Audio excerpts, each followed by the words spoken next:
I'm a local ecologist, and I've got roped in all of this through the CAN, and that's brought me into contact with David and the school and their desire to make the school sustainable. So it's pity she's off the call now, but we're doing exactly that. We're putting a bunch of solar panels up on the roof. And so it's interesting approaching this because we're doing this. We've got backing to do it from the business entity that was Western Power Distribution, that they've rebranded and they're now called National Grid Electricity Distribution, but it's a business that's still essentially Western Power. There are local power providers. They have core business commitments. It's really exciting to me, like and having worked in this all my life and met all these frustrations, now finally, belatedly, such a sea change in attitude. And now business is finally pitching in and doing its bit, and they've got very serious business commitments, core business commitments that they are taking very seriously. It's not greenwash in their case, and they have a core business commitment to specifically to fund the installation of solar panels on school roofs. But then they also want to bring that into education and do STEM learning around that. Okay, and then from my point of view, because I'm an ecologist, which is why I'm involved, they have also grasped the importance of biodiversity as another facet, a vital facet of becoming sustainable. So we have this project that we're starting up. The solar panels are on their way.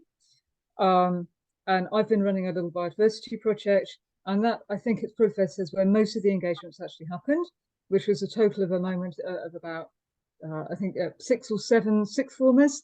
They've actually helped me to do the biodiversity project, and they've actually actively been engaged in doing it. So that's going ahead. That's what it's doing. NGED, as we must now call them, they're looking to scale up these ideas, and they're looking at how we will bring that into other schools. And then as CAN, we're interested, and they're interested in how it comes out of schools and into the wider community. And Rednock School itself is very interested in that. They identify themselves as that portal into the wider community, that engagement, that way, because your kids are there. So again, in danger of repeating the manipulation part of Anne's model that we mustn't do, if the kids learn the messages at school and then it goes out and influences the parents. The example I've heard of that working very productively is I've heard a big reason wolves came back to Yellowstone is because they came and educated the kids in school, and the kids educated the parents, and then the parents agreed to were more receptive to the idea of wolves coming back into Yellowstone because their kids told them, Mum, Dad, this is a brilliant idea, we're going to do this. Now we can debate the ethics of that another time, but it's a famous example of it working through that mechanism.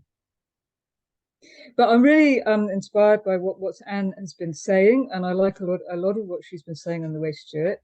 And I think myself and David and our other collaborators, I think we've got messages that we are taking away from that. Anne did come and speak to us about how we will then perhaps go on and actually do the youth engagement bit. Because I think we'd have to admit the actual engagement process, we're at the start of that journey now, and so is the school. We've met with the problems that the teachers, we have some desperately enthusiastic teachers really keen to take this on for us and look at the points of integration into the school curriculum that they've got, but they're on their knees. They're absolutely run ragged with everything they've got to do. They've got an Ofsted coming up. We're all aware of what's been in the news about the situation and the strikes and so on. So we have a difficulty with current education system about doing these things that add value. In preparing for this, that made me think, my reflection was been about my own journey. Now that I'm 51, as of today, in fact, as it happens, and how I thank you, how I got to be here. And it's very much because I had informal youth mentoring. I'm absolutely convinced that is the reason that I'm now at the point of now presenting a group to you, like having the career in ecology that I've had.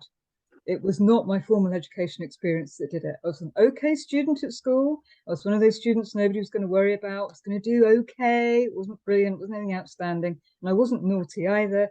I was in the middle and I just got on with it. The thing that gave me my career was that extracurricular contact and mentoring with people who could introduce me to all these ideas about the environment and ecology that I wasn't getting at school and I wasn't hearing about. And it wasn't assessed, and it wasn't any sort of formal training. They told me stuff I was interested in, and they were encouraging. I wasn't getting encouragement at school. I wasn't fitting in at school, in the school environment. There were social exclusions. I think if I reflect on what I was like in my teenage years, I was essentially quite vulnerable. And this network of extracurricular mentorship really held me and told me I was worth something, and was really enthusiastic and supportive. And in short, it made me. Now, there are very good reasons why we now have such strict safeguarding measures. It's obviously extremely important. It keeps coming from the news, and it's awful. But I feel we need to do something. And it's that, what's my motivation for doing this? Me, why do I want to mentor? It's because I want to pay forward what I had when I was in my youth, because it can make such a tremendous difference. So there's not only the importance of what I've gained through my career and my life experience, that now in itself, I want to pay it forward, because we need now to urgently deliver this action. And I've got stuff in my brain that now I should be giving away. But it's also this, I want to pay my own debt from my youth, because I have such an indebtedness to the people who took that on for me and made me what I am. So what are the modern mechanisms that we can create to do this? Because if I didn't have my own teenage son, and so I really know that I really can't tell him what to do, I wouldn't have any contact with young people. And this is a problem now for a lot of people, that there's no mechanism. We live in a very atomized, segregated society. I've touched on the need for safeguarding, but it can also present a barrier. And little pre-chat with Holly, yeah, our youth have got an awful lot of burdens that they're dealing with. And if I reflect on my experience, that is the same. So it's the correct mechanisms that do that. So yeah, I agree with Anne, that enable youth and give them agency. And that's really interesting. And I'm all ears to see how in our schools project we might deliver that successfully. So, because we've got project ideas, things we can see we can do. How does that translate to giving that empowerment to our young people? The school is just at the point where they're starting to create enough headspace that they can create their own school eco groups.